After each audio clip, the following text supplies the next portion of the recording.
take our seat. Thank you. I'd like to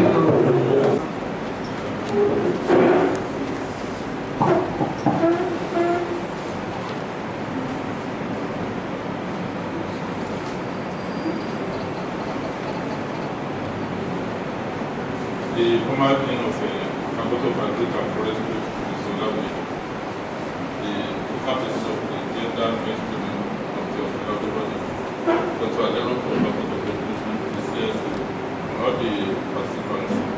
It's my pleasure to be with you this morning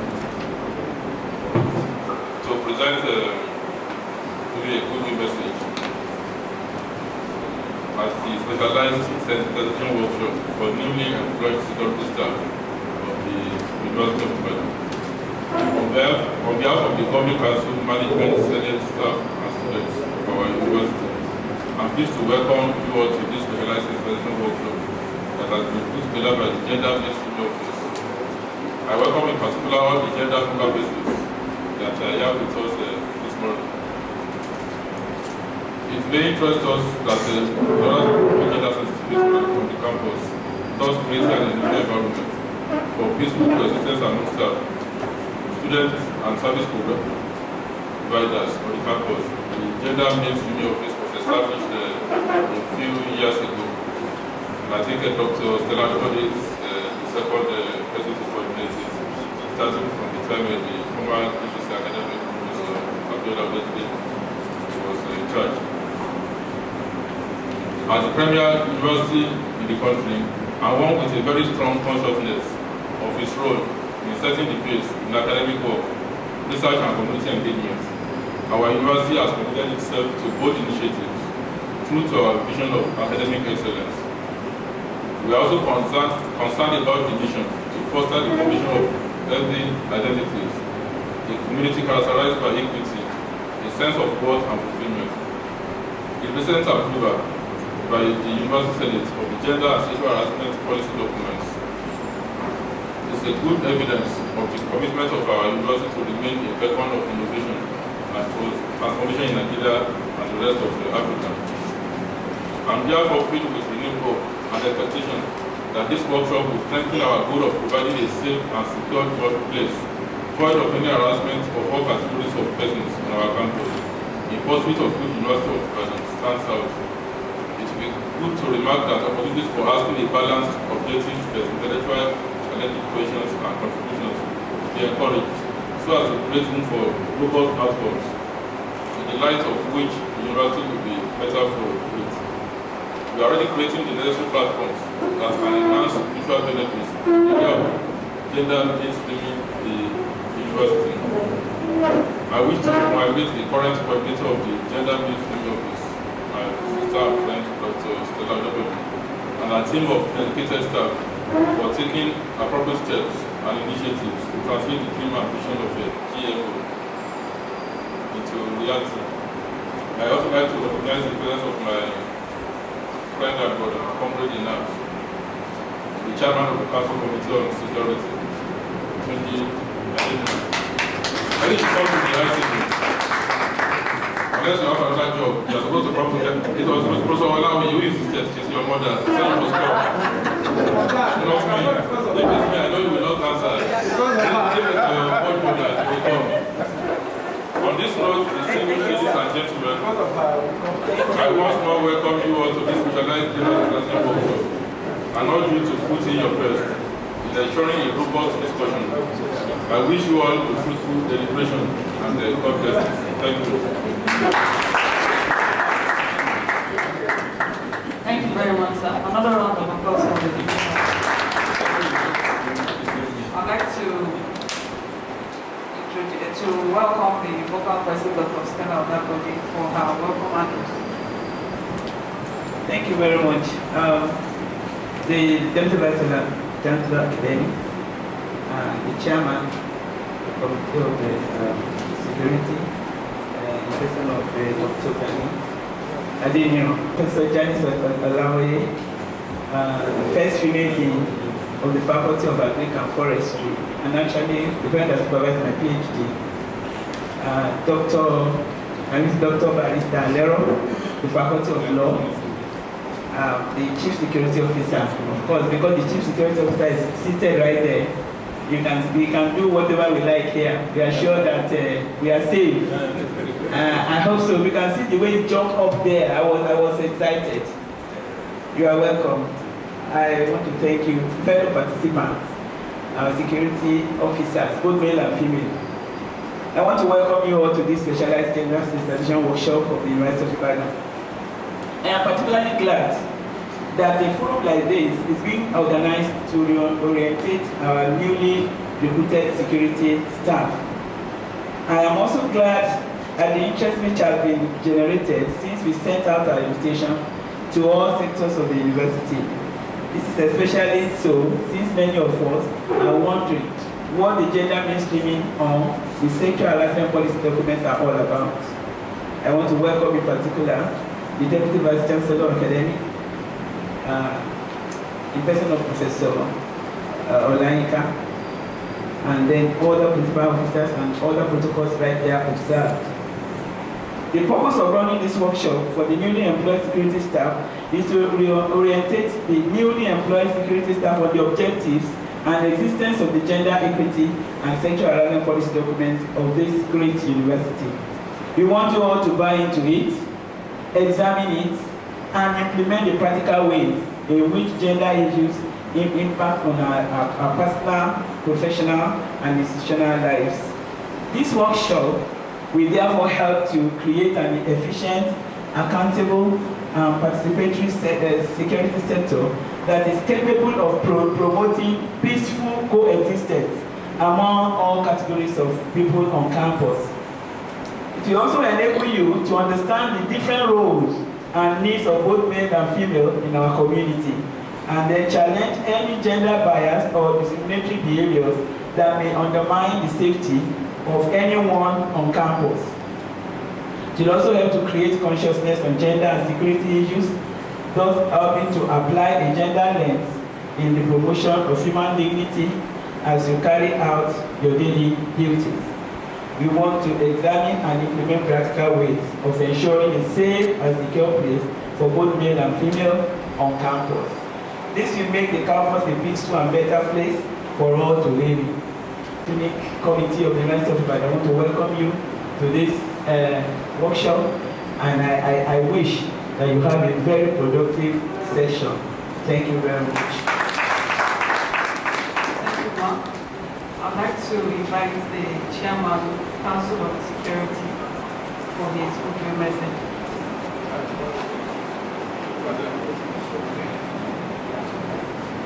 My mommy and sister first. And my father. Judge, the academics of place. Thank you very much. You see, when the idea of gender mainstream was floated in the university, I was one of those who did not understand what it all entails. I thought it just to defend the female or to ensure that there's equal opportunity for female. Since it's always assumed that there are more males than females, and therefore it should always give attention.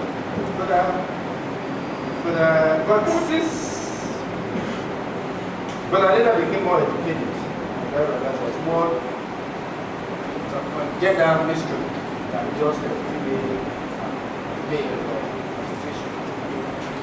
But let me tell you, in the context of security, I'm going to have a lot of challenge as whether we should always equalize at all levels.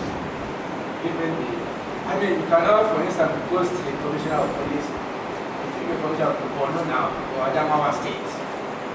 Of course, people will say, look, this is not the child. Because on the issue of security, there are instances. In fact, recently we wanted our security women. They are not doing night duty, right? It's only morning and afternoon. And there it was, I said, why not night duty like any other person? Of course, I don't know whether that's it from Shabbat to being female or male. We have to see how it is. If we say we are all okay, come and do night duty. Come and be at what other thing do you do? Anti-crime. Anti-crime. I think anti-crime denied. And see how like whether it is for gender. So you're in trouble because but just to tell you that you do realize that even when we are talking about gender, whatever, we must also do some how do you have to do what but the beautiful thing about this is how our security then conduct itself when dealing with it.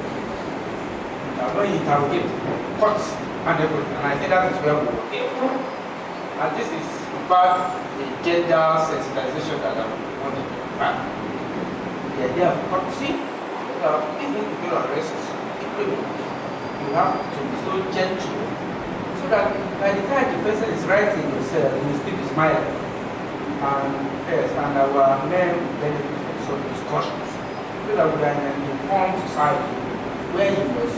And therefore, in the same way, when our staff, lecturers, professors, and everybody are also talking to our security men, they should also have benefited from this kind of workshop. So that when we talk to each other, the security man will be like, oh, this man has respect for me as a security man. Because he himself has benefited from gender sensitization. So if you have not captured everybody, as we now capture security, keep capturing every sector of the university so that our level of behaviors to each other one, I hope I'm reading for this. On that, I thank my sister, it's our sister, my friend, Helen, because she took over from her sister. If I want the people to remember that day, I would our sister. This is already there, area brother right now, Stella, so I wish you all. I would like to invite the Chief Security Officer to start for his opening message. A round of applause.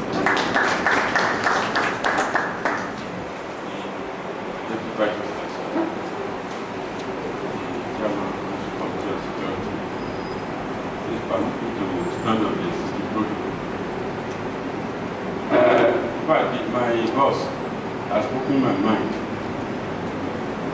It's as if you have seen what I jotted here.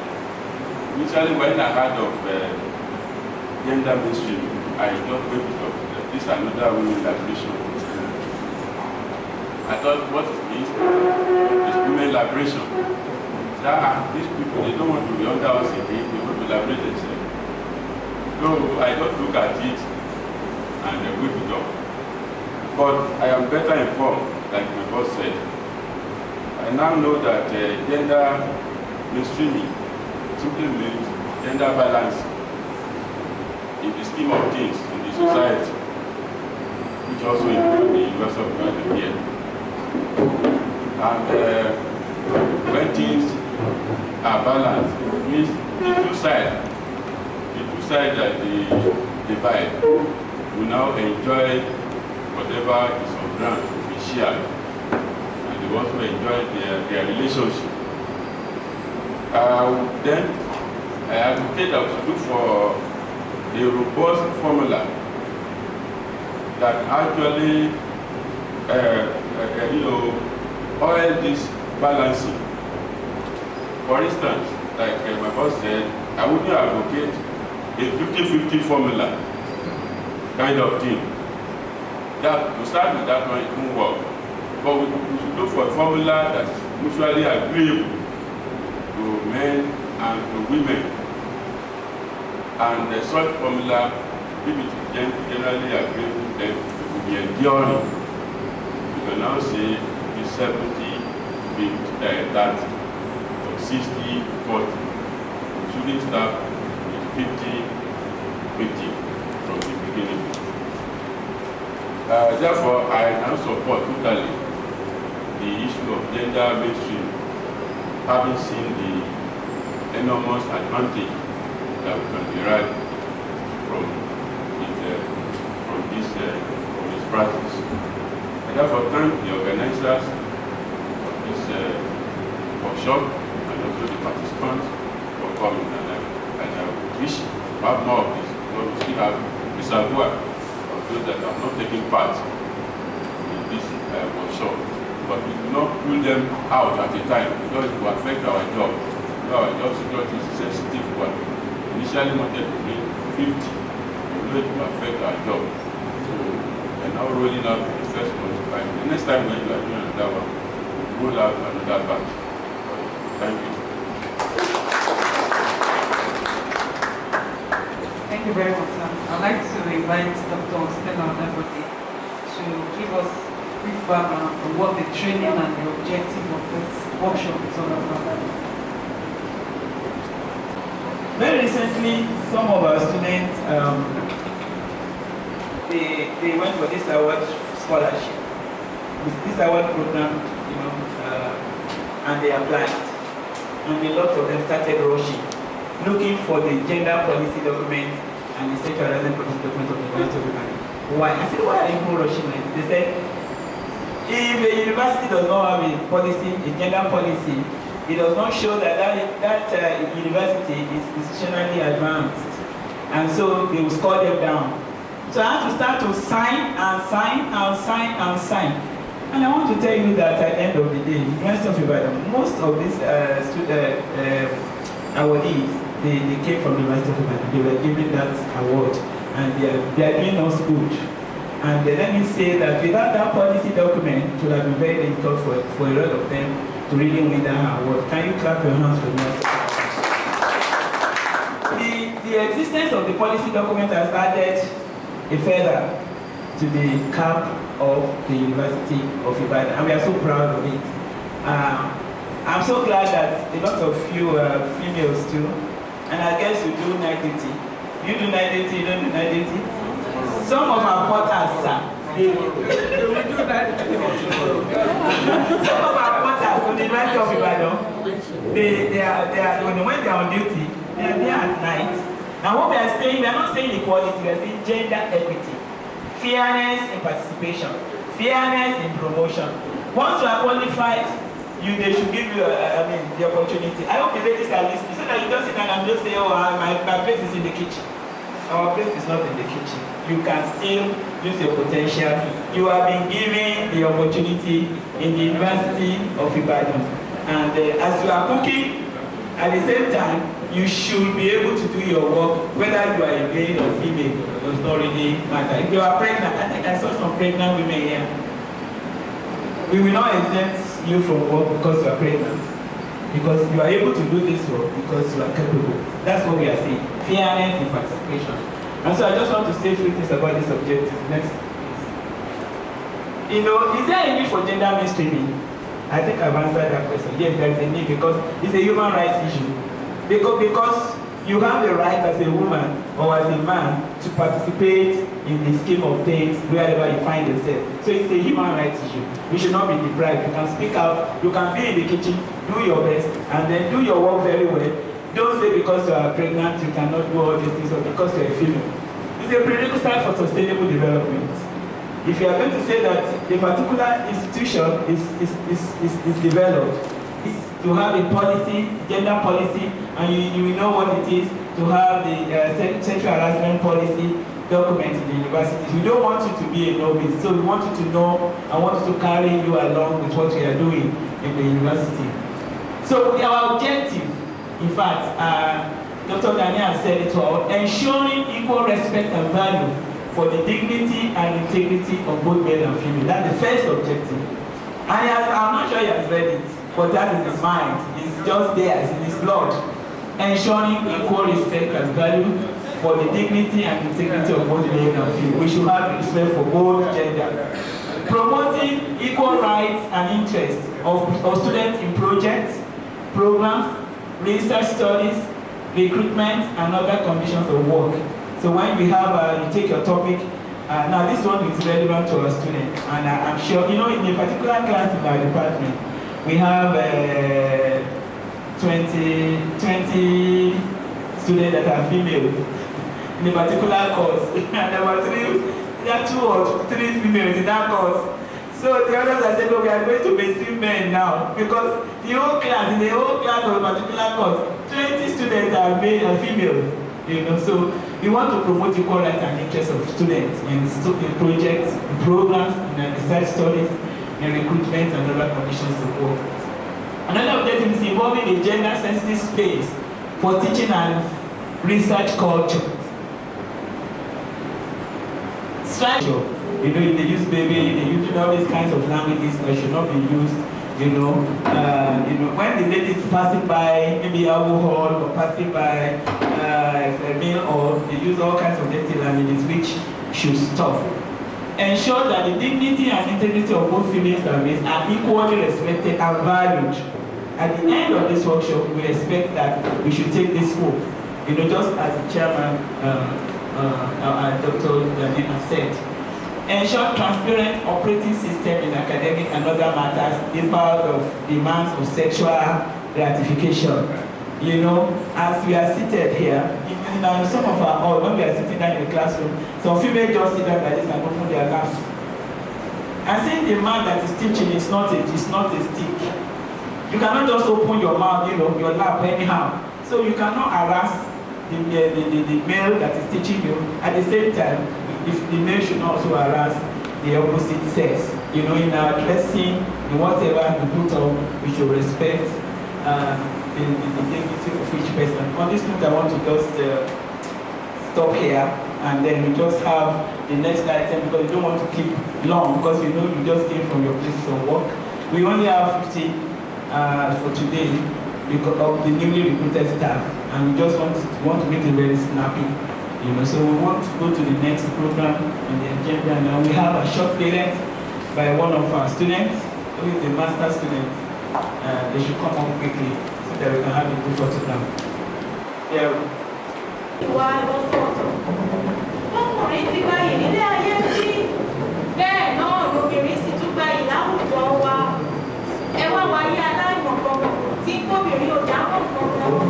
Irú wọn ní kóyọ̀ obìnrin kéré nínú ẹgbẹ́. Irú wọn ní pípẹ́ kí lóbìnrin lè ṣe. Àní wọn a tún máa sọ pé ẹni tí wọ́n dákẹ́ òun ní kí lóbìnrin mọ̀. Gbogbo ẹni tí gbọ́ mi ní ẹ̀yà mi létí yìí. Ọkùnrin làdá gbogbo ayé ló ti wọ̀n yẹn. Wọ́n tá a bá wá lóbìnrin lọ bẹ́ẹ̀. Ìyá ò pé ká àtẹ̀wò bí ẹni ẹgbẹ̀rẹ̀ rárá. Kò wí pé ká má protẹ́tì wọn. Kò wí pé wọ́n ti jẹ́ ní ẹ̀yẹ láwùjọ. Torí pé ọ̀tọ̀ làyàdá, ọ̀tọ̀ tún níṣẹ́ ọ̀fẹ́, a ò lè gbọ́dọ̀ gbéṣẹ́ wọn fúnra wọn. Ǹjẹ́ ẹ ti gbọ́ pé ká ṣiṣẹ́ pẹ̀lú ọpọlọ pípé láàárín tọkọtabo ló wà o? Àní pé ká mú àìjá tó yanrantí wá ká fi ṣiṣẹ́ àríkọ́lé lọ. Ìyẹn gan àárín tọkọtabo yẹn tó wà. Gender protection ó ṣe pàtàkì, ó ṣe kókó. It's a goal we all should pursue. It's a matter we all should know. And if you don't know, you should know that being a man or being a woman is just a function of sex. It has nothing to do with excellence or intelligence. Ẹ bá mi já wọn lé ètò náà rò. Àwọn owó, irú àwọn owó, àwọn tí wọ́n gbèrò wípé gender protection is not achievable nílẹ̀ tàwa. Àwọn tí wọ́n lọ́wọ́ sí sexual harassment, tí wọ́n tún sọ pé a ò ní fi ti security officer ṣe torí pé irọ́ ni wọ́n fi pa. Ẹ bá wa sọ fún wọn pé we shall see to it. We shall see to it. Àní whoever tó bá fẹ́ dènà ní àṣeyọrí gender protection yìí wà ìyíṣẹ́. We shall see to it. Péjọ tọwọ́ pálábá àwọn bá ṣèkì, a ó fi kúrú wọn tó fi ní ìyẹn ti di dandan. Torí tá a bá fẹ́ lọ síwájú bó ti tọ́, tá a bá fẹ́ ṣàṣeyege bó ti yẹ, àfi tá a fi gender protection ṣe ni all harassment pátápátá must come to us now. Kí ìwà tó máa lọ, ẹ jẹ́ ìsọ fún gbogbo ènìyàn tí ń bẹ níbí ní takọtabo. Ẹ jẹ́ ìsọ fún gbogbo security personnel tí ń bẹ níbí pátápátá. Kọ́kọ́ fẹ́ fún yín ní kòsò àwọn ẹkú iṣẹ́ ribiribi. Ẹ jẹ́ àjọ ṣiṣẹ́ takuntakun towards gender protection tó ló ṣe kókó. Ẹ jẹ́ àjọ ṣiṣẹ́ takuntakun against sexual harassment tó ló ṣe pàtàkì gidigidi. Ẹ jẹ́ ká ṣe iṣẹ́ ńláńlá gbogbo àwa tí ń bẹ níbí pátápátá. Kò yọ olùkọ́ sílẹ̀ gbogbo àwa ọ̀jọ̀gbọ́n, ọ̀kàwé àti ọ̀mọ̀wé tí ń bẹ níbí. Ẹ jẹ́ àjọ ṣiṣẹ́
never find it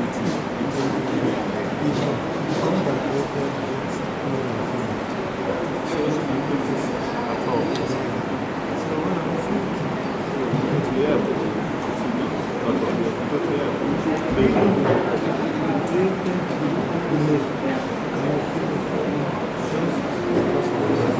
Yeah, but you want to help it.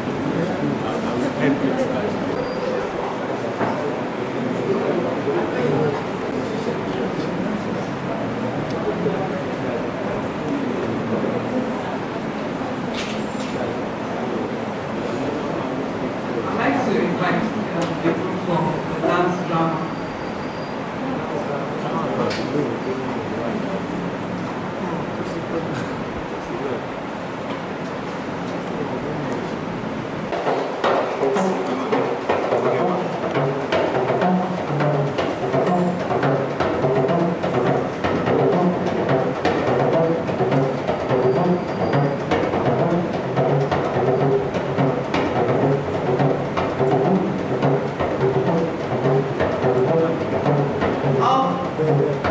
All protocols duly observed. Meet our crew. We are a team working against and campaigning against sexual harassment and all forms of harassment. And we are also a team working towards and protecting gender protection. Enjoy yourselves and get the message. All right. Here comes Tracy, Topper's jolly friend.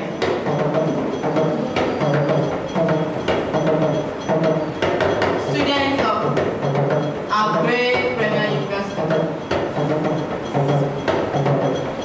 Busy? Busy. Answer me now.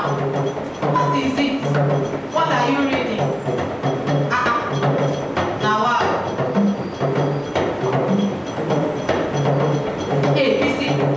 Busy. Leave me alone. Don't disturb me. You know we have a test. That 419 on Monday morning. So busy. I am very busy. You're ready, no frogs. Sorry, coming up. I want to give you a gist. A beautiful gist. A very odd gist. Hey, busy. And you know, okay, Star 419 is one of the causes. Giving me tough time. Is it you? But you're going to me. Here we go. Jeez, so my help and first point now. What do you mean? Okay, busy.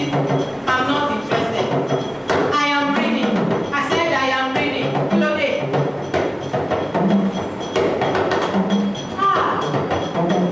Okay. Listen. Open for any cheese.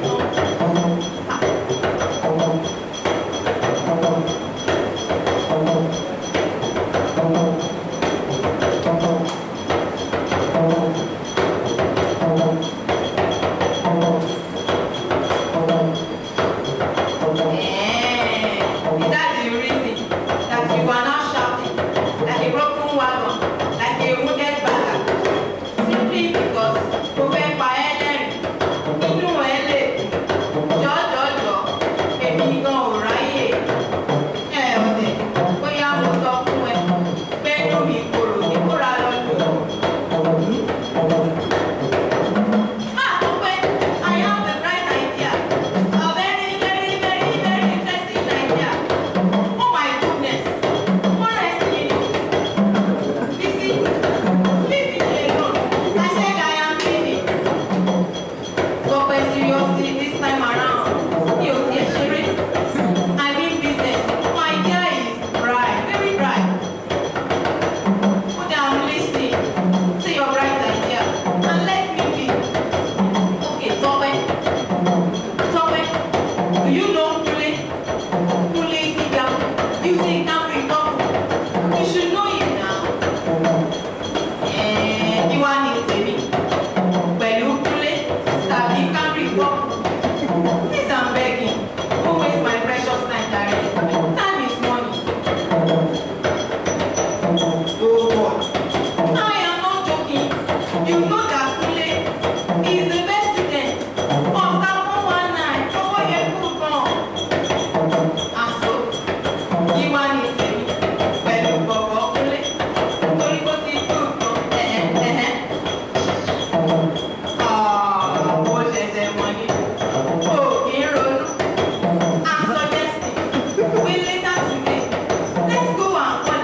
Come here.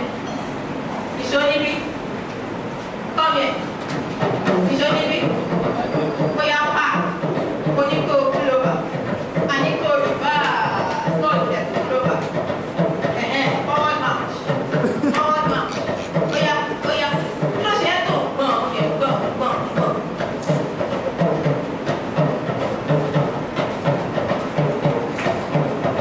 Yeah, jump up. Turn around.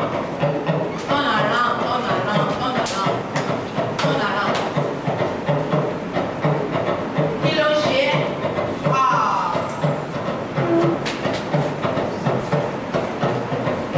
See these girls. They are so endowed. What's that in your hand? Jalatita. Oh yeah, put it in my hand. Leave now. Now. Leave now. Bye. Oh, let's film my show. Leave now. My dad? Who are you people? Kí ló ṣẹlẹ̀ níbí? Nothing, sir. We're just going for a night class. Irọ́ ni o. Wọ́n rẹ̀ ẹ́wọ́ ẹ̀dá láti tà mí wà lọ́wọ́ irọ́ ni o. It was harassing us. Irọ́ ni. Ẹ̀fọ́ ọmọ. That's my phone. Oh my God. It's not like I can explain, sir. It's not. It's not. Ma, sir, I can explain. Sir.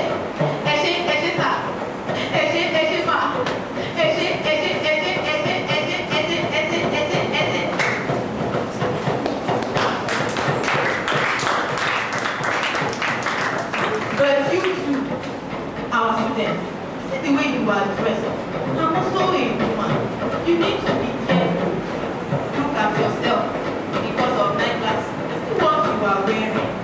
See every paper. This is serious perfume. You need to be careful. Security officers, we are here for you. We always protect you. But you students need your cooperation for you to be safe within the campus. Anyway, you are all of you can go to your class. Premier University now. I'm out to protect you anyhow. Just go.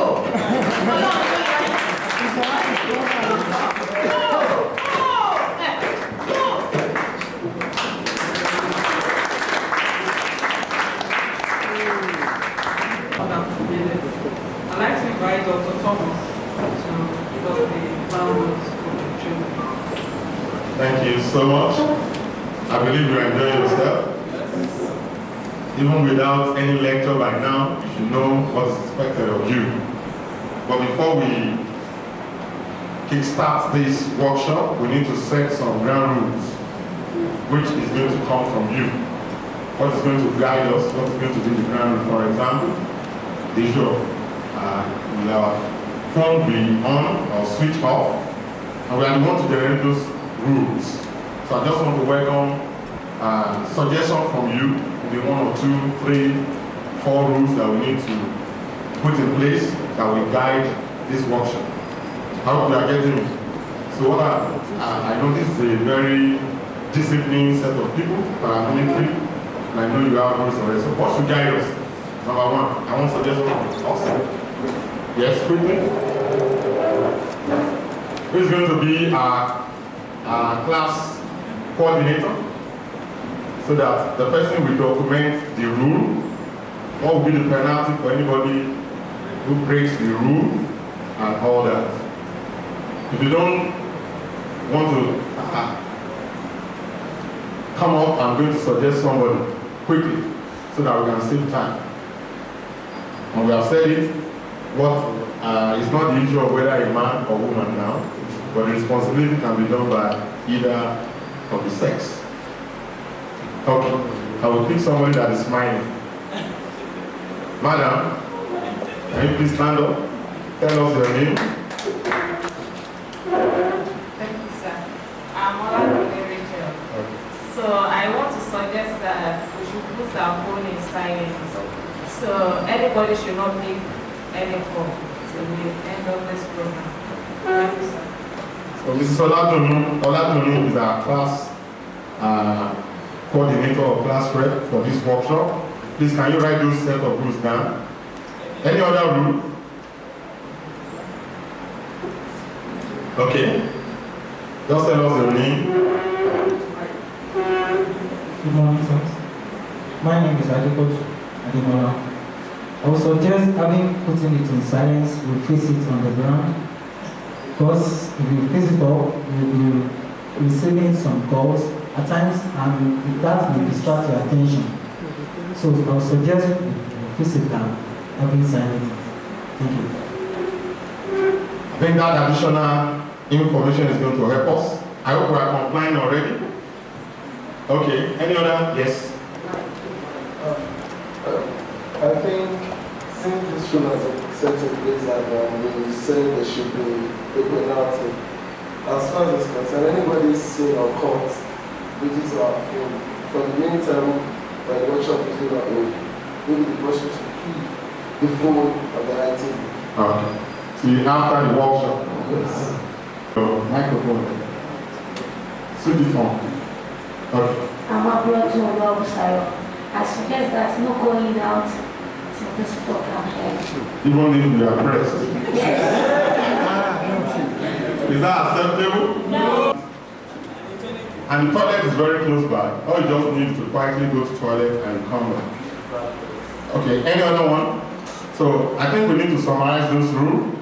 Number one, put your phone in vibration or silence. Then you place it upside down to ensure that you are not distracted. Penalty for breaking the rule: you drop your phone on the high table till after the workshop. If you are pressed and you need to go to the toilet quietly, you move to the toilet that is close by. And I'm sure you are going to have a very beautiful celebration. Thank you. Very much, sir. I would like to call on Professor Janice Olaoye for the first presentation on the University of Ibadan Data Policy. A huge round of applause for her.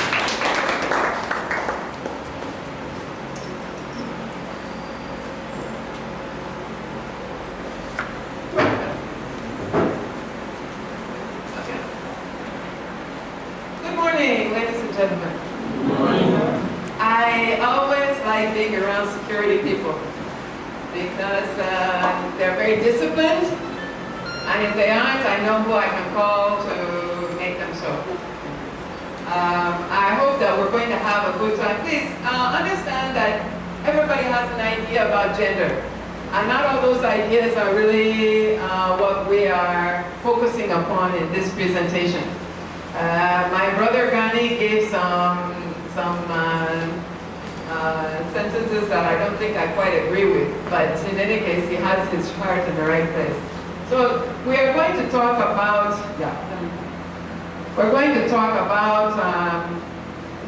gender in the university community, the concepts and the security issues. Now, there's no way that we can, what happened? There's no way that in the little bit of time that I have, that we can really cover all the issues. It's just not possible. This is a time where we're just giving more or less an introduction.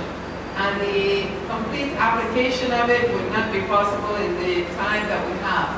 But I want us to try to get through some of these concepts and also to see how they apply specifically to what you people are facing, even with your jobs. Now, let me begin by thanking God and the organizers at the Gender Mainstreaming Office for this privilege. I always consider it a privilege to speak before a distinguished audience like this. But let us say that gender sensitization is an important topic for the academic community to enhance the quality of the teaching, research, and learning environment. If we are not concerned about this gender sensitization, it means that we are not going to have the best kind of environment for people to work in and for people to learn in. And we're going to look at gender imbalance at the university level, recognizing that it affects both males and females, staff and students. In other words, this affects everybody. A lot of people, like I think it was the DVC who was saying earlier that, no, it was the CSO, that was saying that At first, he used to think that gender was all about women's liberation, and he got a little bit put off by it. But let me just say this, that this is a forum for discussion, not a battlefield. Women and men are not fighting.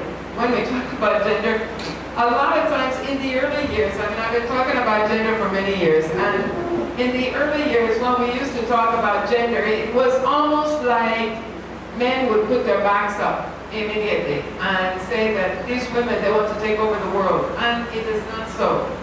The fact of the matter is that if we get gender relationships right, then everybody is going to be better off. When I used to give work at gender workshops years ago, and many times there would be men who would be talking about, all this women's empowerment, it means that they want to take all the power away from us. And that is not so.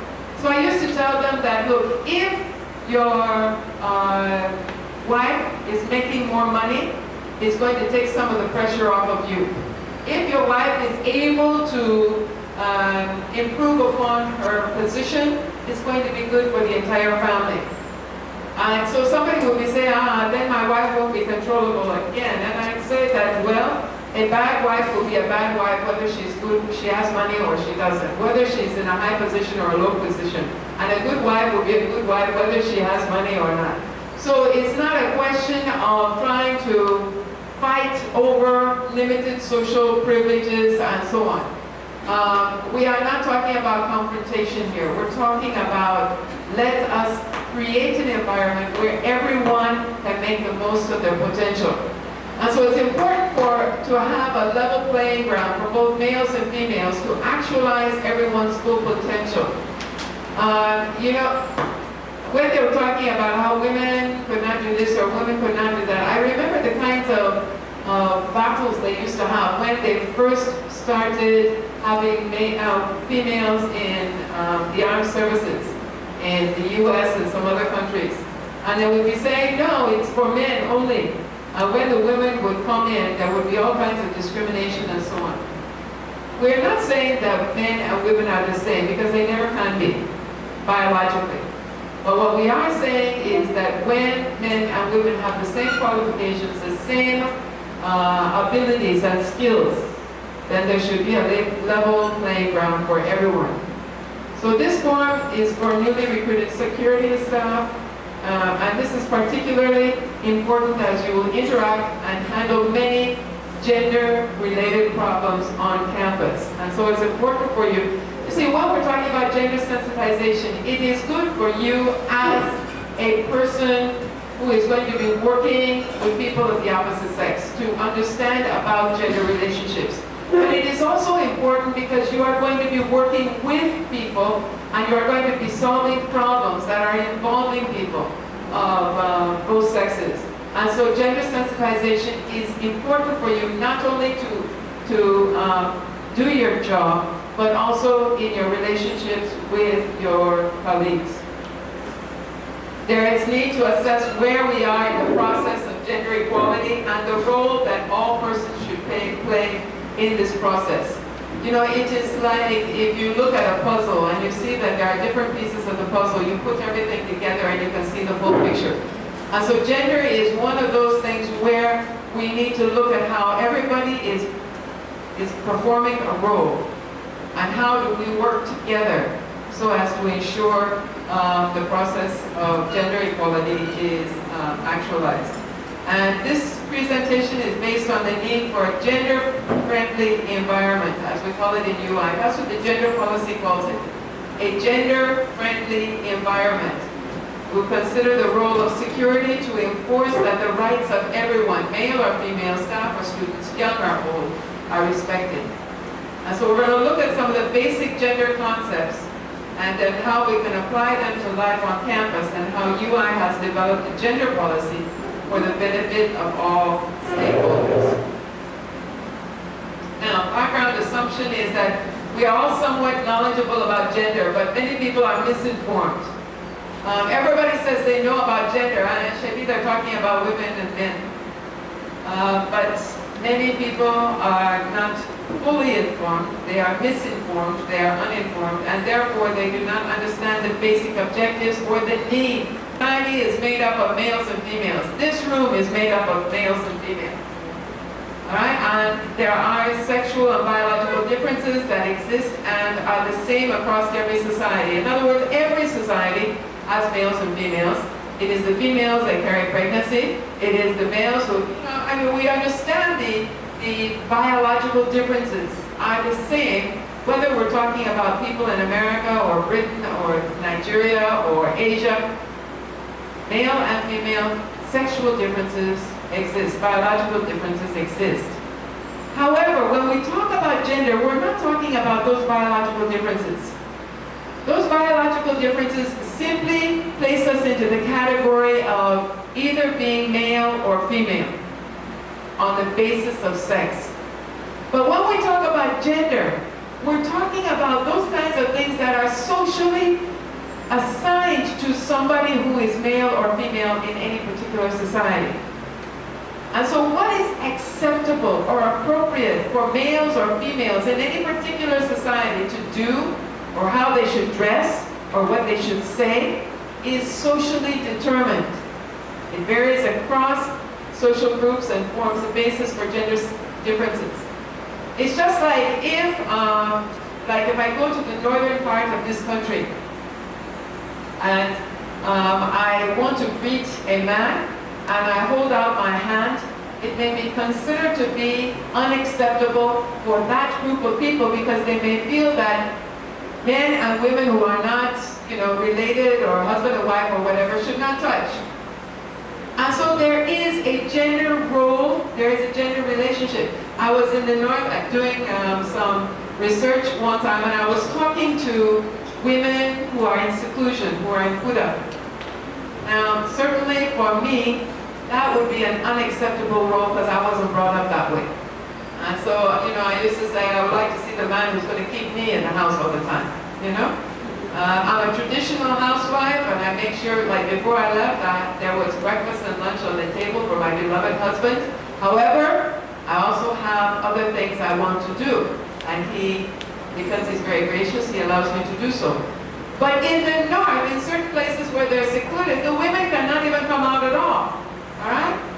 Now, I was asking the women that, I was thinking that they wouldn't like this kind of what to me is repression or oppression. And what the women told me was that they're the lucky ones because their husbands can afford to keep them. All right? It is the poor people whose wives have to go out into the field and to the market and so on. And that really took me back. I said, wow. So you see how in that society, every society determines what is acceptable in terms of the social norms, the social values, the social beliefs. And so it's going to vary from one place to another because every group determines, either because of religious differences, because of differences in terms of how they're brought up and so on. They decide what is acceptable for males and females. In some societies, it is not acceptable for females to be in certain kinds of positions. Whereas in other societies, there's no problem with it. Like going into, like when you're talking about women not going on night duty. Well, in many countries, women do exactly the same thing in all ramifications as men. So it is that the women cannot go on night duty. All right? Once you are qualified to be a security person, to be able to do the same whether you're male or female, in some societies, but in some societies it is not considered to be socially appropriate. Do you understand the difference between sex and gender now? All right? So roles, responsibilities, privileges, opportunities, and constraints for males and females assigned by the group, community, or society on the basis of sex and acquired by gender socialization. That is a very long definition. Let me just explain it a little bit by saying that, first of all, I said it is socially determined. In other words, every group of people decide what is right for them. Doesn't mean that one way is absolutely right or absolutely wrong. It simply means that every society decides what is right and wrong. And females are acquired then by gender socialization, how we train our boys, how we train our girls. And as I said, it varies across cultural groups and by locality. These gender relations can change over time, but like all forms of social change, they change slowly. And so we will see that from one generation to the other, you may see a changing in the way in which boys are brought up and girls are brought up. But you know, if you think back to when you were brought up and even how you're bringing up your children, there are certain times when you will say, why are you doing that? Don't you know you're a boy? Why are you behaving like that? You are a girl. Why are you behaving like a boy? All these are parts of how we are how we are socializing our children.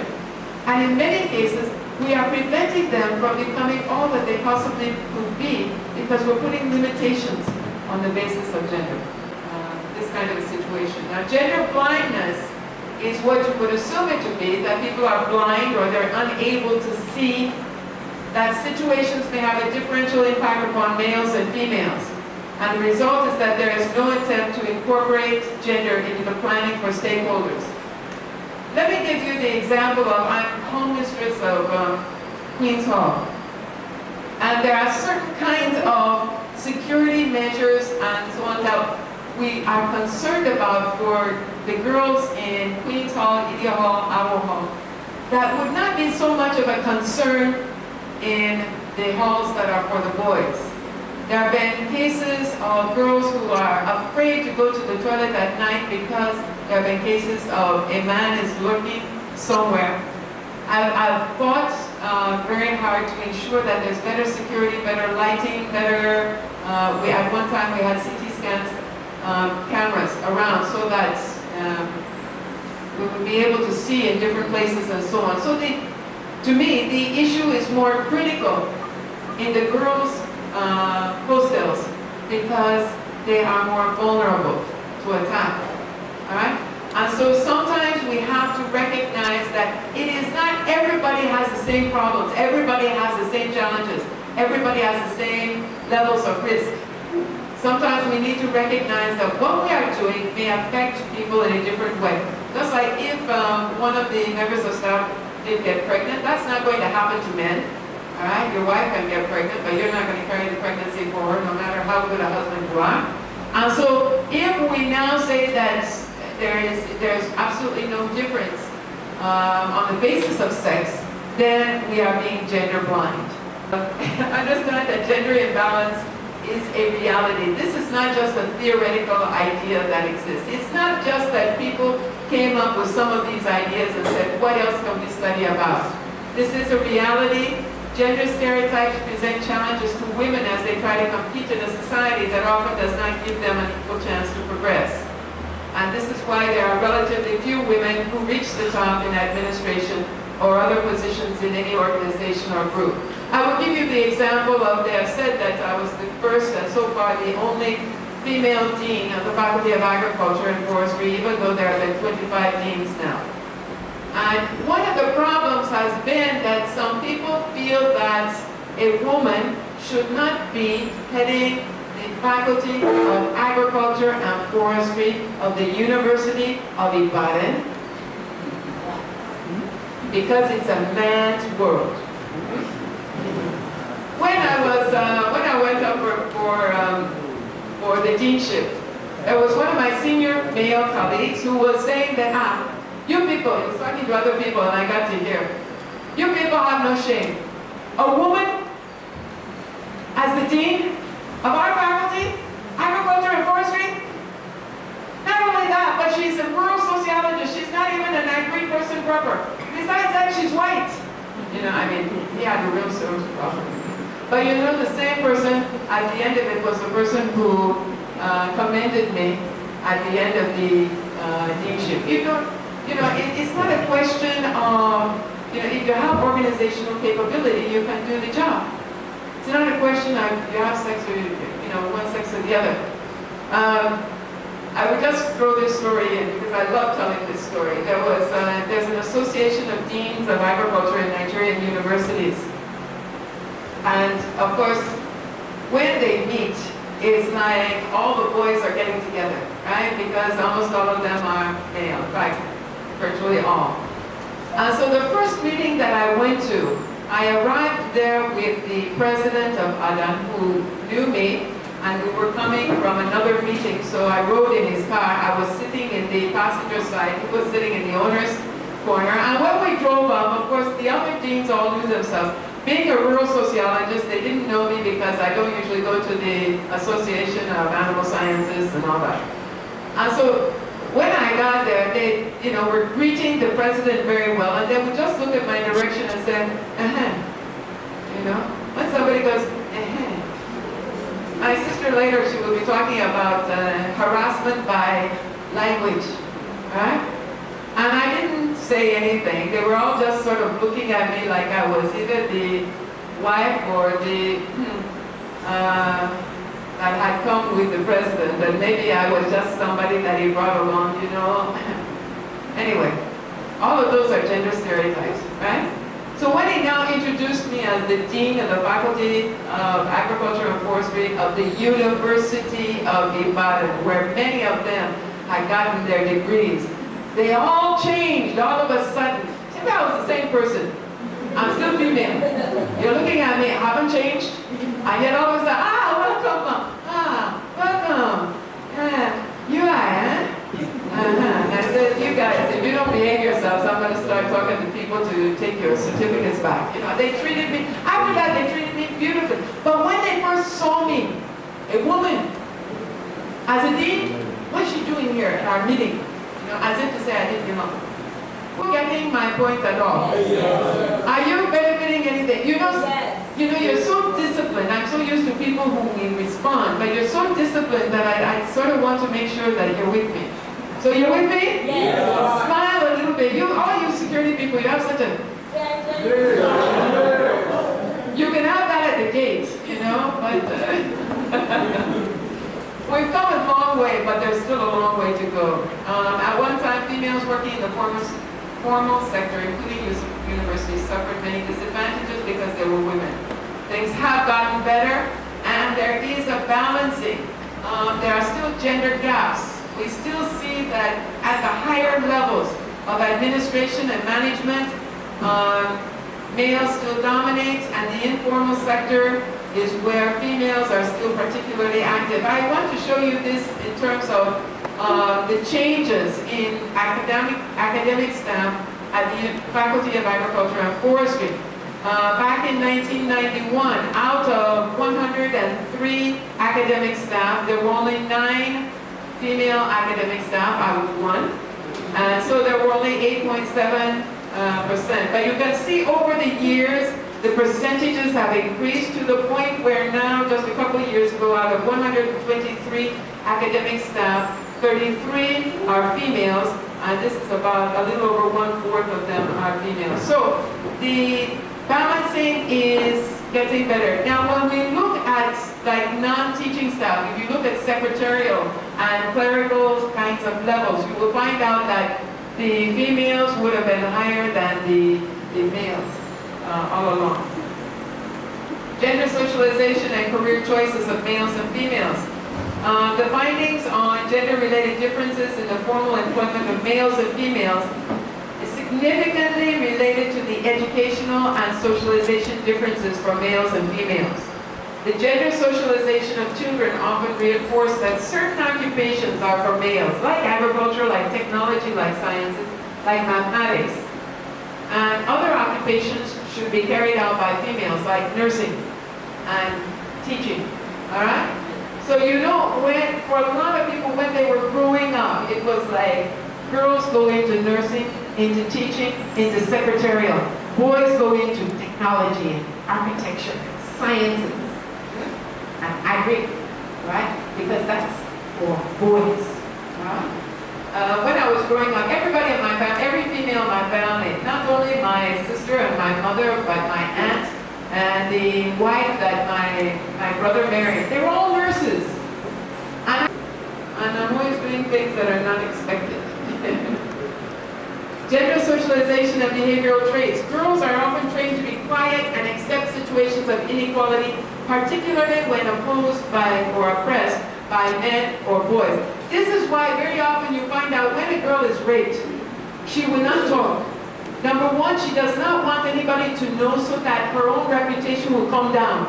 That maybe they will think less of me. They will think, and even very often our enforcement system is such that we begin to blame the girls and recognize that both males and females can be gender sensitive or insensitive. We recognize that female security staff can handle certain kinds of issues more easily than males. If you have a situation of rape, for example, a female security staff who talk to that lady more easily and get her to be forthcoming with information than a male whom, you know, I mean, at that time she probably hates every man in the world, okay?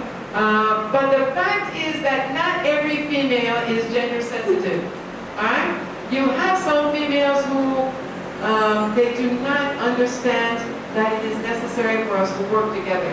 And so they are not sensitive to gender, and we do have many men. The fact that you're a man does not mean that you're gender insensitive. We have many men who are very good at gender activities. So some of the objectives of the UI gender policy, I will not go through this too much because Stella has already done so. She has talked about the dignity and integrity of both men and women, that they have the same rights and opportunities to advance and develop, that it's in academics, research, training, and development activities, both sexes are considered, that they have equal representation on decision-making bodies, and that the use of language, which my sister I think will talk a little bit more about, is gender sensitive. Overcoming gender imbalance as it affects students is a major concern in the academic environment.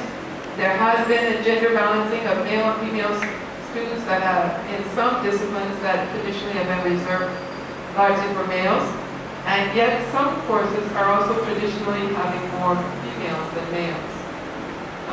Preventing sexual harassment, I won't talk about this too much, but I heard a terminology recently. It's STGs. Now we've heard of STIs, sexually transmitted infections, or STDs, sexually transmitted diseases, but STGs are sexually transmitted grades. And what this means is that some female students have been harassed into giving sexual favors to male lecturers who would evaluate their academic performance, and at the same time some male lecturers are harassed by female students whose performance in the classroom was poor in an attempt to get higher grades. I was walking by the office of one of my junior male colleagues one day, and the door was open, and he was just saying, "Hold in your file and go on, go on, go on." And I came and I said, "Why are you being so rough on your female students?" He said, "Mommy, if you are like that, you know, if they come in and they close the door, tomorrow they will say that you were harassing them." So they keep their door open and make sure somebody else is there, so that there won't be now, if they fail the course, they begin saying that, and I went to visit him and it's because he asked me to have sex with him and I refused. That's why he failed me, all right? And so male lecturers too are trying to protect themselves from false allegation. And so there are a number of efforts, and I want you to be aware of this. She will talk about the sexual harassment policy. But we also have other committees. We have the Senate Truth Committee, which I chair, and the Anti-Corruption and Transparency Committee that I'm a member of, and even the CSI is a member of that committee. And so we can also take some, you know, it's supposed to be that if there's a petition that someone is harassing someone else, we will look into it. The problem, like I said, is very often students may be afraid of coming forward and giving out that kind of information. But that I do. But just a few things that came to mind is that your unit handles many cases with gender implications. Cases of rape, harassment, stalking. You may have a fellow who is stalking a female student and so on. There is a need for all of you to have sensitivity to gender issues, as well as understanding that oppression of one person or group by another is unacceptable, whether it's on the basis of sex or religion or status or whatever it may be. The social norms of male dominance to the level of oppression over females cannot be permitted in the university community. It is your role to supervise and to try to enforce those rules and regulations which prevent it. And so, in conclusion, let me reassure the men on campus, all right? I'm definitely not anti-male, all right? And neither is gender sensitivity is not anti-male. It is for males and females, everyone, to have better opportunities and conditions for females as well as for males. But there is a need for a level working ground for both sexes, but it's time for all of us, male and female, to be able to make the most of our potentials academically and professionally in a safe and secure environment. And thank you all for listening. God bless you.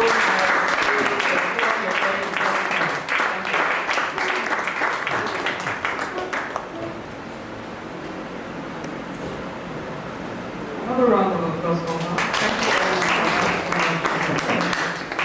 I'd like to invite to the table Dr.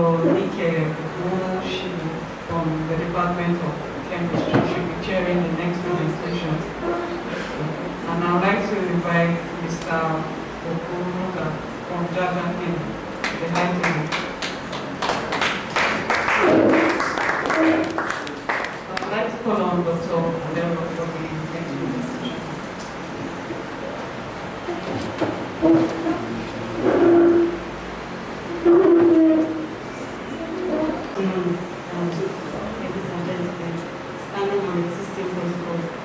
I don't know if you're tired of sitting. Maybe you just stand up and just do something. Just go meet somebody else. 1 minute and come back. Just, you're not going to answer the call. Just step out from your seat. I know you are security and you're disciplined, but please just get up and just change your, even if it's just a stretch, and just make sure you're changing your position. Yes, I would actually know when you are coming back to sit down, you have to get that the pressure is light is on.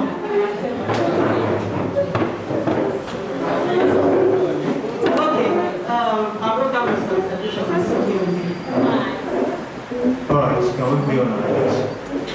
Let's just have a short exercise to see how alive. We have these 3 A's. We have awake in the head, alive in the body, and at the lats, and then enthusiastic. Just help me. Just watch me do it. Alright. Awake, alive, alert, enthusiastic. I'm awake, alive, alert, enthusiastic. I'm awake, alive, alert, awake. I'm awake, alive, alert, enthusiastic. Can we go? Alright, let's go. Alive, alert, enthusiastic. I'm awake, alive, alert, enthusiastic. I'm awake, alive, alert, awake. I'm awake, alive, alert, enthusiastic.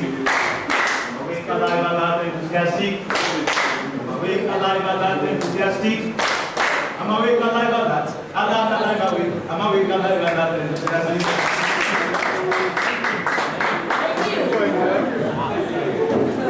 Thank you very much.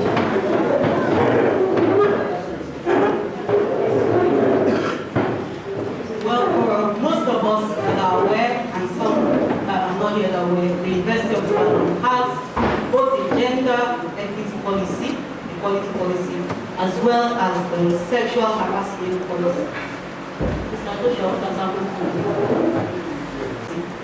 And the reason why it is separate, even though gender harassment ordinarily is a form or comes under general gender equity, we, at the beginning stages when we were trying to look at the policy and discussing how you are involved as far as that policy is concerned, what is your expectation, what is expected of you. Is a form of discrimination because it weakens the dignity of the person that is involved. And if you look at Section 34 of the Constitution, which is an enforceable right in Nigeria, it speaks of, or it guarantees to every individual, male or female, the right to human dignity. So the fact that you are a Nigerian citizen, you live in Nigeria, you are entitled to your human dignity. And as such, sexual harassment is a fundamental issue because what is the vision of the sexual harassment policy of the University of Ibadan? What the University of Ibadan wants to achieve is to see that there is a safe university space for all members of the community, whether you are a staff, student, service provider. This policy is there to act as a guide, as a roadmap, to tell people this is what is acceptable in the UI community. We heard that you are talking about gender equality, you are talking about socially accepted norms or things that have the society determined. So now we are looking at UI as a community. What is acceptable, whether you are male or female. And of course, the university considers any act of sexual harassment as a violation of fundamental rights of the victim and academic freedom in the case of students. And so the university is committed to eliminating every form of sexual harassment by dealing with it promptly and decisively. So what we want to see in UI is that it is a safe and secure place of work and learning.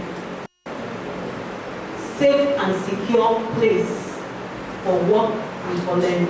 And of course, as security officers in UI, you have a very great role to play in that process. It applies to all staff, academic staff, non-academic staff of the university, and that of course includes you.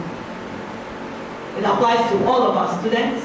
It also applies to contractors, and the reason why you should know this is somebody may come and is involved in the conduct that the university considers as unacceptable amounts of sexual harassment, but it feels that, oh, I'm not a staff, I'm not a student, so your policy doesn't guide me. That is not correct.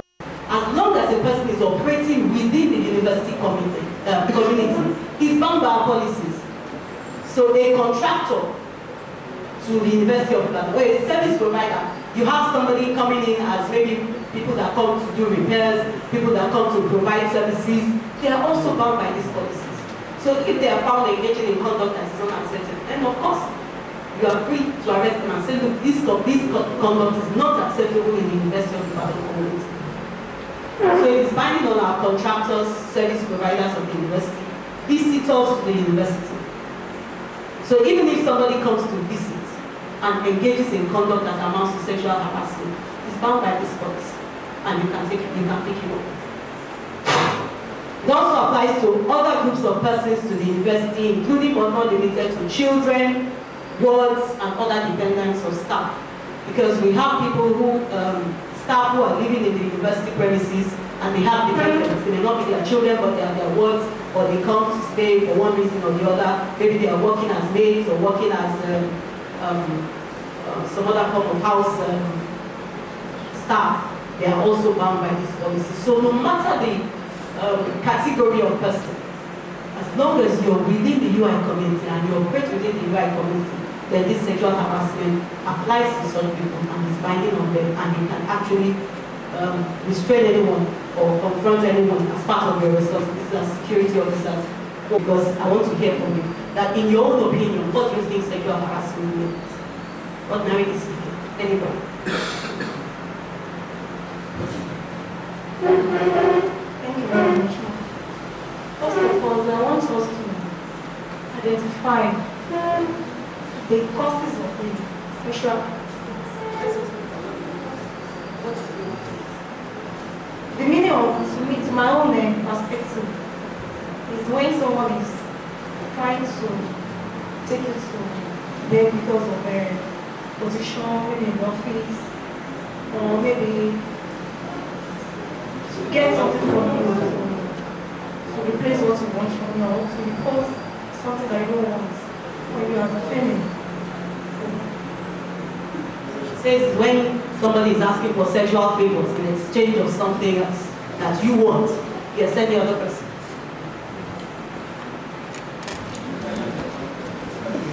Is taking advantage of opposite sex. Taking advantage of opposite sex. Says taking advantage of opposite sex. Well, To my own perspective. Okay, I think the mics are working, so if I Is having a common knowledge of a female girl without his consent, without her consent. okay, that will be in law, that will be rape. Trying to have the sexual alcohol into our homes. Okay, so the person wants and having carnal knowledge of a person, and most of you are like tending towards the female, saying that of a female, does that mean a man cannot be harassed? Indecent dressing can harass a man. What else? So if you're saying harassment, ordinarily, you're looking at conduct that is like threatening to you. Harassment. Because if it's a pleasant thing, you wouldn't be objective. If it's something you want, you wouldn't be objective. You know, so when you're, the idea of harassment ordinarily tells you that this is something that I don't want, and you're trying to impose on me. And so when it comes to the issue of sexual harassment, it's any form of sexual relationship. So even if it is not the actual sex or sexual intercourse, if it is actually demanding for other forms of sex, it will also be account to harassment. So it's not ultimately if you are asking for sexual intercourse and it becomes sexual harassment. So let's look at the definitions in the UI policy. What does the University of Ibadan consider as sexual harassment? Unwanted, sexually motivated conduct. Comments, expressions capable of prejudicing or undermining a person's freedoms, rights, and privileges. One, you see that it is unwanted. You see that it is sexually motivated. So that's where the issue of that, if it happens by mistake, it's not like, oh, you accidentally brush past the person. It's not like that with that one. There has to be that element of sexual motivation behind it. And it can be conduct, it can be comments, it can be expressions.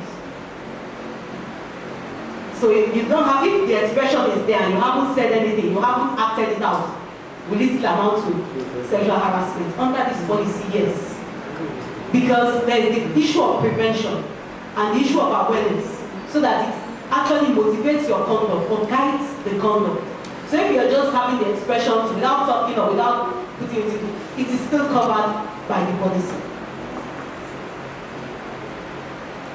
Unwanted suggestive looks, phone calls, or use of other multimedia formats and comments intended to lure a person into a sexual relationship. So we have used the word sexual relationship to capture all forms, whether it is sexual intercourse, whether it is oral sex, whether it is just let me see your body stand and let me be looking at you, whatever, as long as that sexual connotation is there, then it will be captured by sexual harassment.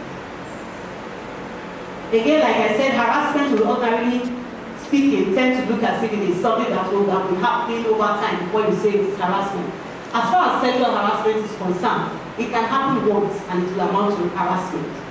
So if, for example, a female, your colleague could, and in this instance, you have dual roles here, because you are here learning about the policy as a staff, so that you can relate with your colleagues, but you're also here in your capacity as a security officer, so that you know how to address the issues when they arise.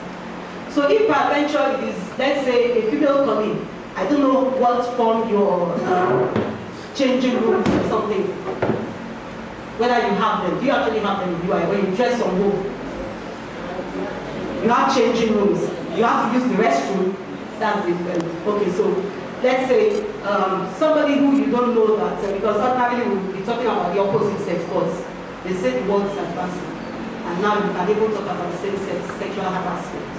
So let's say peradventure, and let me look at the one that is happening in same sex, and the female even in your changing room, you know, begins to indecently expose herself and is coming to meet the other female in an indecent manner. It will amount to sexual harassment, even if it happens once. So it is not until it is done over and over again before you now say sexual harassment, even if it happens once. If you don't deal with it when it is happening that once, that's when there's an opportunity for it to happen again. If you can capture it and nip it in the bud there and then, it is usually advisable to do so. And that's why the policy looks or really targets at those intentions and things that happen even at the early stages, so that it can be avoided, it can be dealt with, and possibly the person that is involved can be rehabilitated, quote and unquote, that's made to stop such behavior. So they stand on the balcony and they're, look at her, hey, God took special care of this one. Look at this left, but not on her body. What impression does the young person that came to the university for perhaps for the very first time, and that is what she's saying, and she's like, is this how they behave in this university of Ibadan? I don't want to come here. So those are verbal conducts harassing a person. And so when the ladies want to pass, of course, if you had a sister who had that experience last year, when you are coming for post-jam, what are you going to tell the sister? That one was like, just pass that other road. Or don't even go near those voices so that this one will be said, the reputation is being created already. So unfriendly remarks with sexual connotations, they are forms of harassment. Visual and audio conduct. Technology age. So of course we are having different manifestations now. Taking and sending unwholesome pictures and making recordings. For whatever purpose, whether it's blackmail or just to use it for pleasure, it will be sexual harassment. Somebody is not aware that you are taking their pictures, or they may be even aware, but you thought, or they thought that you were taking it maybe as part of a campaign or something, but you are not using it for a different purpose. And then you begin to circulate such pictures. It is totally inappropriate and amounts to sexual harassment. What is our role? The first is that now you are aware of the manifestations of sexual harassment and that it is unacceptable. So the first thing is, do not be a perpetrator of sexual harassment. Don't harass anybody sexually on campus. The second is, don't condone sexual harassment. When you see it occur, you have a responsibility. Remember what we said about the objectives, is that we want to create a safe environment for learning and for work, for everyone within the University of Ibadan community. So if you are condoning it, you are not making the environment safe for others. Because when it happens once and it's not dealt with, the possibility is there that it will happen again. Once it becomes something that is known, or there's a reputation concerning it. So don't condone sexual harassment. Report any sexual harassment behavior you become aware of, whether or not you're the victim. The reason is this, you may think that, oh, it didn't happen to you, and so let the victim report. But deliberately, the University of Ibadan has made provision for, even when the person is not a victim, to report. Because of the underlying objective that we are looking at the bigger picture, we are looking at the University of Ibadan environment as a whole, creating a space free of sexual harassment. We're not looking at just protecting one single individual, but protecting everybody and making sure that we have an environment that is fit for learning and work. So that's why you should report whether or not you're victim. You can also make suggestions on improving the sexual harassment environment on campus. For example, if as security officers you're aware that repeatedly there are some activities, inappropriate activities, that occur in a particular part of campus, you can make suggestions on where I'm improving it, even if it's just a lighting. I remember that when we were doing the workshops prior to the policy, one of the issues that were raised for us with the security people was when they told us that there is love lane in UI, and it is because that place is very dark. So, of course, that came to the attention of the authorities, and they improved the lighting system in that area. So it becomes difficult for you to just catch somebody unawares, even if they are walking there at night. You talk about the use of the library. How can you make it safe? If there are suggestions you have to make the environment better that will prevent sexual harassment from occurring, then as security officers, you have a role and a responsibility in making such recommendations or making such suggestions to the authorities, so that the object, of course, there are complaint procedures, and the main unit presently in the University of Ibadan that is charged with investigation of sexual harassment complaints is the GMO office, the Gender Mainstreaming Office. It's located in the Student Affairs Building, which is in old nicer park. I don't know what the building is. So the person can report formally or informally. That's, you can want to put it, you may want to put it in writing, or the person may just come to see one of the focal persons in the office and say this is what has happened to me or to my friend, in whatever form, anonymous, with name, whatever form it happens, the GMO office actually takes steps, even if it's just to investigate, so that such conduct can be addressed. So then when it is reported, the GMO office investigates confidentially, of course, because we are not unaware that in some cases, there's always the opportunity or the possibility of abuse. We talk about people framing others and all of that, but the fact remains that it will be investigated confidentially, and then whatever remedial requisites are necessary, whether to make a report to the appropriate disciplinary committee of the university, such action will be taken. How serious is sexual harassment in the University of Ibadan? You know by the penalties that are in the policy. So for those who violate this policy, the penalties include, but are not limited to, the following: monitoring, where you find out that somebody, maybe a report has been made, but the person, there's no hard facts to back it up. I think can be monitored over time to see that this allegation is actually true. Is this something that has happened, or it's just a rumor or something? The person can be monitored, can be mentored as well, can be counseled, sent for therapy, because we realize that those that are in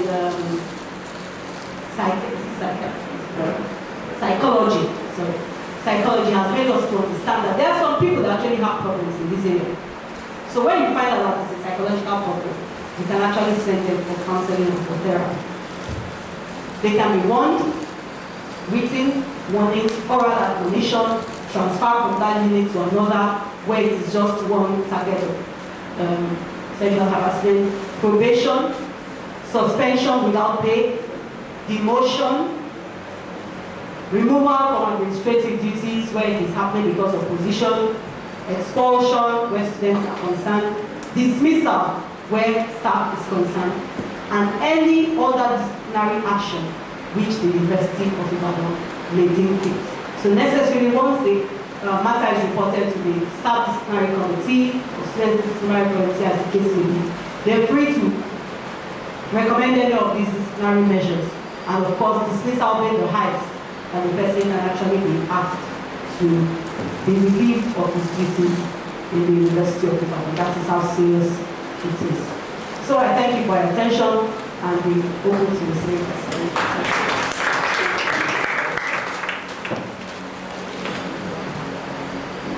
Thank you very much. We'll now go to the next item, that is feedback and experience sharing. If you have any questions for the speakers, any suggestions that ways we can improve the sexual harassment problem. Any questions, suggestions?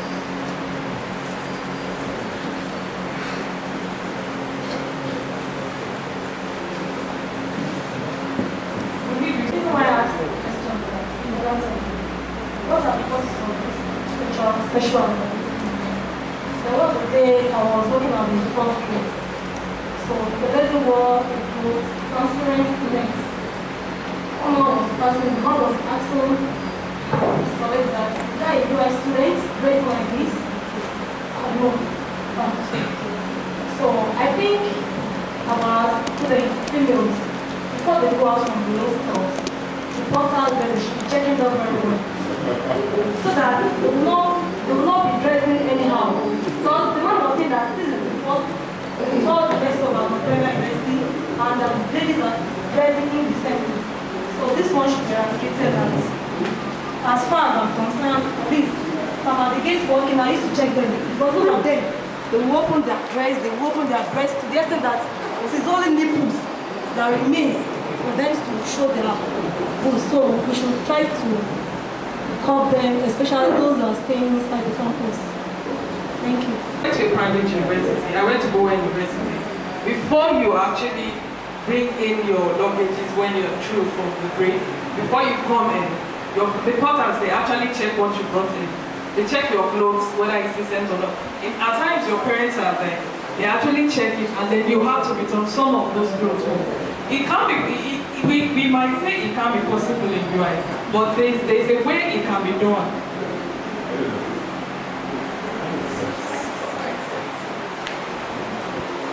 It's an interesting suggestion. It would be very difficult, especially when it's out of class. But I know that in my sister's faculty of law, they are very, very strict about their dress code. In fact, I saw one student who was dressing in rather bad-looking jeans. And I said, but aren't you a student of the faculty of law? She said, yeah, I carry my skirt in my bag. So before I go to class, as soon as she leaves the faculty, she changes, which is not a good thing. But I know some lecturers as well that have sent students, especially female students, back, saying that go and change and come back when you are looking decent. So it is possible, it's not easy. And a male lecturer might get then accused of sexual harassment, not sure, if you say that somebody is improperly dressed. But I think we need to get to a point where we do make some checks on this. The porters may not be able to do it in the halls because they really can't see everything that's going on, and they really don't have the power. You need somebody who they see as having authority, and that may be somebody like your lecturer or the dean or whoever it may be. But it's a good suggestion.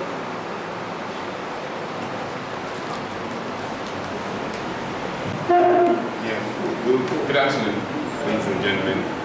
About the whole issue about the dress code and all of that, I think it's a problem of orientation.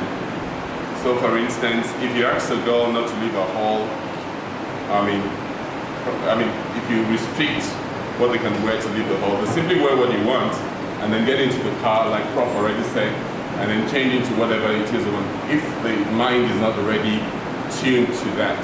So I think if, for instance, there's someone who is a serial bad dresser, the person should be brought up with the gender office. And when she receives a call and she comes to the office and they talk to her, she probably would appreciate the seriousness of the offensive dressing that she's putting up. So I think it's a matter of preparing people for larger society, rather than looking into their boxes when they get into school, and that's for secondary schools. It's a university and people have to be trained in the mind, and once their understanding is assured, then it means that their behavior is assured as well.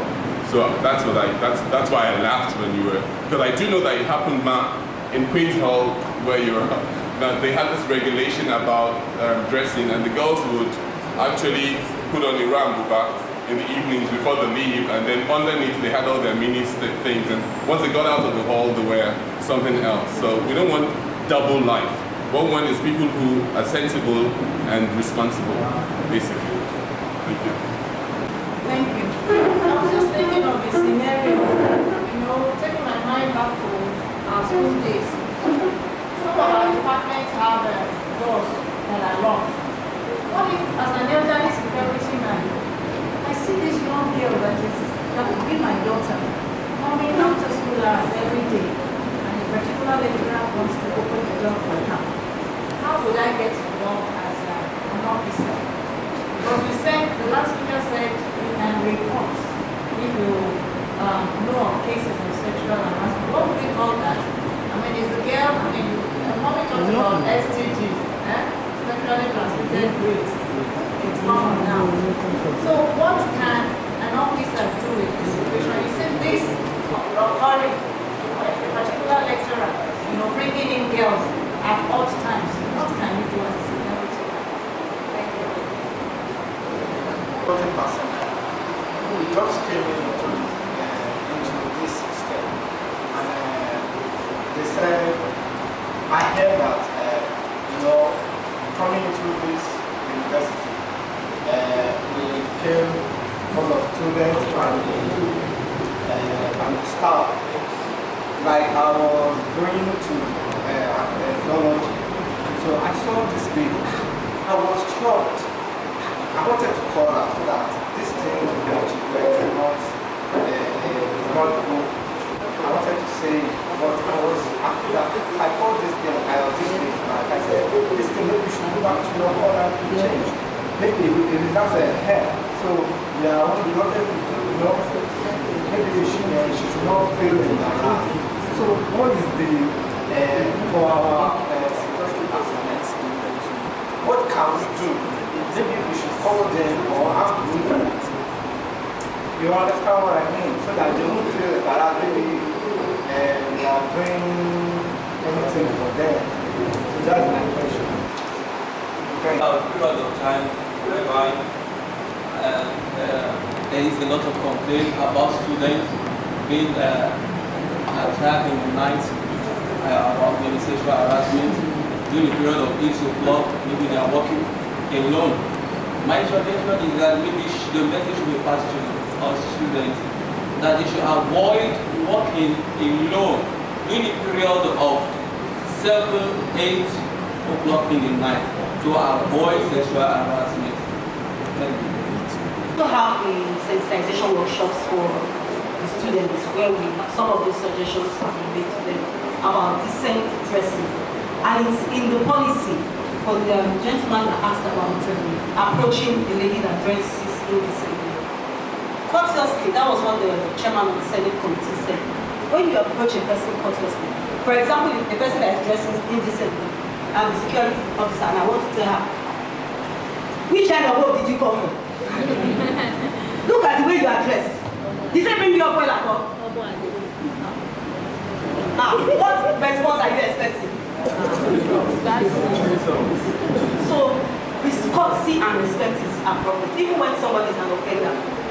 When you, my dear, how are you? You may not use my dear so that you are not implicated yourself. Say, oh, please, are you aware of the sexual harassment policy in the University of Ibadan? What's up?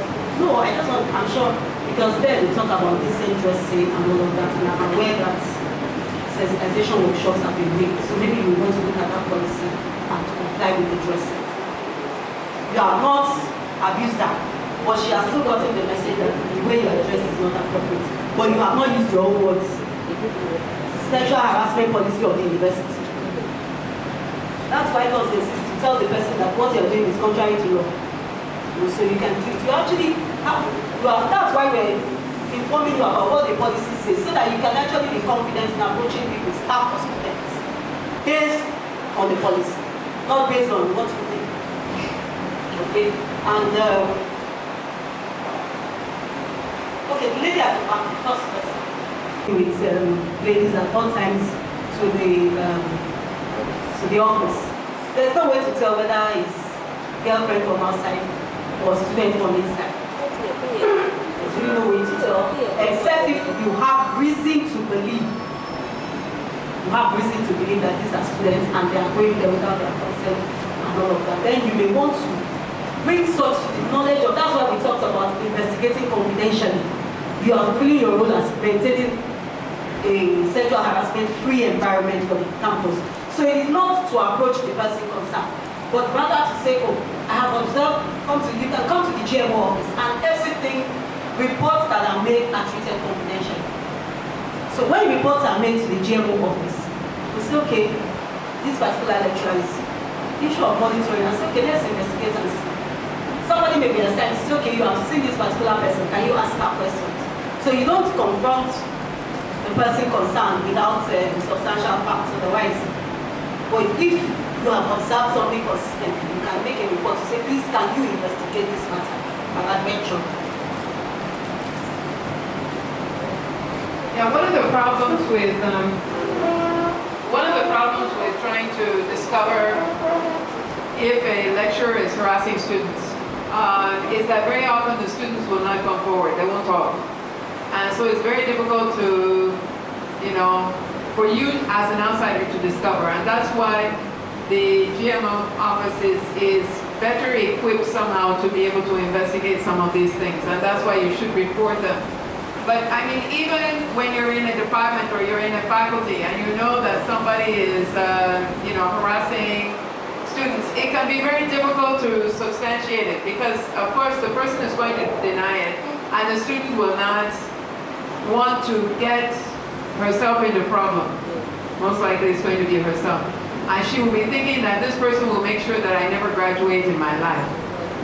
And so at times, I had a student years ago who she was taking a course outside our department, and she failed this course twice, and she's a very bright student, but she said that the lecturer was somebody that he kept pressurizing her and she kept resisting. And she was a very strong Christian coming from a home where said if I do that kind of thing, you know, it would just kill my parents. And I advised her that she should continue to resist. And so, well, to the glory of God, I think divine intervention is very good. The following year, she had to spend an extra year in the university simply because of this course. The next year, somebody else was assigned that course because that person went on sabbatical. And the girl got over 70% in that course. So, I mean, these things do happen, and many times they are difficult to, you know, to resolve. Sometimes one has to use some rather clever means. There have been cases when I was dean, there was a case where a girl was being harassed, and so, you know, when I saw the person who, you know, she had told me, and when I saw the person who was harassing her, I just told him, I could talk to you, mommy. And he said, Connie, and I gave the girl, mommy. That was the end of the problem, because, you know, he said, I better be careful with this one. So sometimes, you know, it's very, very difficult. These are not things that are open. It's not the kind of thing like somebody, you know, somebody stole somebody else's laptop, and you have people who have seen it, and they can say, no, this person stole it, and, you know, it's a clear-cut kind of thing. These are cases where people who are even the victims may not want to come forward and say it. But if you can give this information to GMO, and they can call, they can look into it, hopefully we will be able to resolve some of these kinds of issues, because it is a very terrible thing for somebody to be living in fear. And that's the bottom line. We have some people who are living in fear of being implicated, fear of being sexually molested, fear of what is going to happen to them in future. And we have to be there to ensure that they do have a secure environment. Contribution. I want us to turn to this leaflet, the flyer on sexual harassment policy. You go to page 2. Look at the vision of the policy. The vision of the policy is to establish UI as an ideal, safe, and secure place of work and learning, where the dignity of everyone is what? Ensured. Beauty. And if you get to GMO, I usually see some security men around GMO. Even at night, when you want to go there and take something, they will tell you where are you going, I hope there is no problem, and so on. That's why I'm glad you are here today. And it is good for us to know, as the newly recruited staff, that it is our duty to create a safe environment for everyone to move in. Not that it's good for the lady to move between 7 and, what time did you say? If you go to the library, of course we have security men there and women at any time. We are saying we are supposed to be free to be able to move around within the university campus without being molested by anybody. And that's why we want you to do this work very well. You know, and if you as a security person is molesting a girl or the other way around, you know it will not be good. So it's good for you to go through this flyer when you get back, so that you know that it is our responsibility to keep this environment safe for everyone to live in. If you also turn to the head of the social work, the unit of Jaja Clinic, you know, they are in charge of counseling and so on. The head of that unit is Mr. Okunuga. Mr. Okunuga, please, can you stand up for a position? You know, cases that we have found to, you know, within the campus, we have treated them without any problem. And you know, those cases, the kind of case, that kind of, the case is reducing in UI. I tell you, we are having a very safe environment. We don't have such as we had before, So we also ensure amongst our staff, students and service providers, respect for both sexes. I am happy that both male and female, you are here today. And so if you can work during the night, why not? Pray very well. God will be with you.